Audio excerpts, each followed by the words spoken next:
The air in Horatio Tempo's workshop hung thick with the scent of machine oil and burnt copper. Gears ticked, pistons hissed, and a symphony of metallic clangs echoed off the exposed brick walls.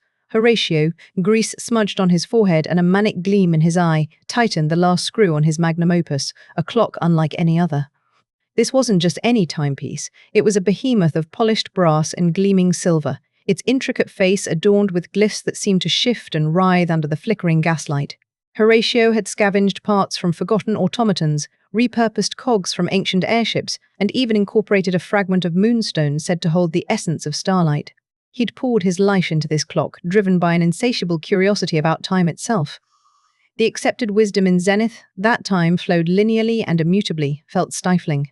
Horatio believed there was more to it, something hidden beneath the surface of reality. One fateful evening, as he wound the clock's key with a trembling hand, setting the escapement into motion, a tremor ran through the workshop.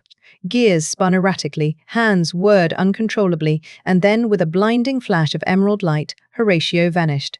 He awoke face down in a muddy field, the scent of hay and wood smoke replacing the metallic tang of his workshop. He sat up, disoriented, and saw a wooden signpost proclaiming, "Welcome to Oakhaven, 1842. Panic surged through him. The clock had worked. But how? And why was he in this quaint village, seemingly centuries before Zenith's founding?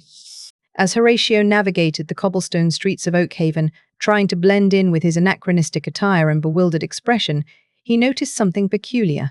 Time seemed off.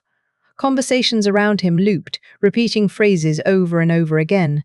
The rooster crowing on a nearby farm sounded like a warped record, its cry stuttering and echoing. He soon encountered Eleanor, a bespectacled woman with an uncanny knowledge of temporal anomalies. She explained that Oakhaven existed within a time loop, trapped in a repeating cycle due to a celestial anomaly. Only those who stumbled into the loop from outside were immune to its effects. Eleanor, it turned out, had been studying the phenomenon for years, collecting journals and artifacts from those who'd been caught in the loop before. She believed Horatio's clock held the key to breaking the cycle.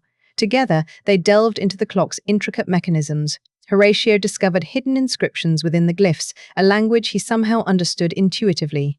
They spoke of temporal resonance frequencies and gateways between epochs.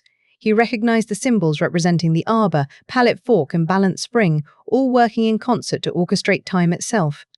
But there was something else, an inscription depicting a creature of shadow with jaws agape, consuming a clock face.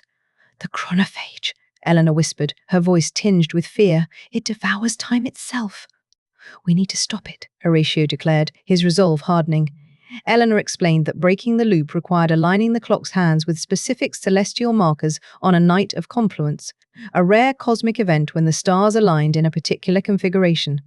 They needed to recalibrate the escapement, fine-tune the mainspring tension, and adjust the pendulum's beat to match the precise rhythm of that alignment. The task was daunting. Horatio worked tirelessly, his tools, calipers, files, screwdrivers, becoming extensions of himself. He meticulously inspected each gear tooth for wear, polished the pivots to ensure smooth rotation, and painstakingly adjusted the regulator to maintain accuracy within a fraction of a second. He replaced the balance wheel with a new one crafted from an alloy he had theorized would resonate with the specific frequencies required. Days turned into weeks as Horatio poured his heart and soul into the intricate task. The weight of Oakhaven's fate pressed upon him, but he refused to yield. He was driven by a deep-seated belief that time, though powerful, could be tamed. Finally, the night of confluence arrived. The sky blazed with a myriad of stars, their ethereal light painting constellations across the velvet canvas. Horatio and Eleanor positioned the clock under the open sky, aligning its face with the celestial markers they had calculated. As the clock ticked towards midnight, Horatio's heart pounded in his chest. He adjusted the regulator one final time, feeling a surge of adrenaline as the hands reached the precise point. A blinding flash of emerald light erupted from the clock, engulfing them both in a wave of energy. For a moment, everything stood still. Then, a deafening crack echoed through the night as the loop shattered. Time surged forward, no longer bound by repetition. The faces of Oakhaven's inhabitants shifted from bewilderment to joy as they experienced the passage of time for the first time in generations. But Horatio's relief was short-lived. As the chronophage roared into existence, a swirling vortex of shadow and teeth, he knew their battle had just begun. The creature lunged towards him, its maw gaping wide. Horatio stood his ground, drawing upon the knowledge he had gleaned from his intricate clockwork. He realized that the key to defeating the chronophage lay not in brute force, but in manipulating time itself. He reached for a lever hidden within the clock's mechanism, one he hadn't noticed before. As he pulled it, the hands on the clock face spun wildly backwards, rewinding time around them. The chronophage recoiled, its form shimmering and fading as its connection to linear time weakened. Horatio held his breath, pushing the lever further. Time itself seemed to warp and bend around him. The world blurred, then sharpened again, and for a moment he glimpsed a future where the chronophage was no more. But the creature fought back, its shadowy form twisting into a whirlwind of teeth and claws.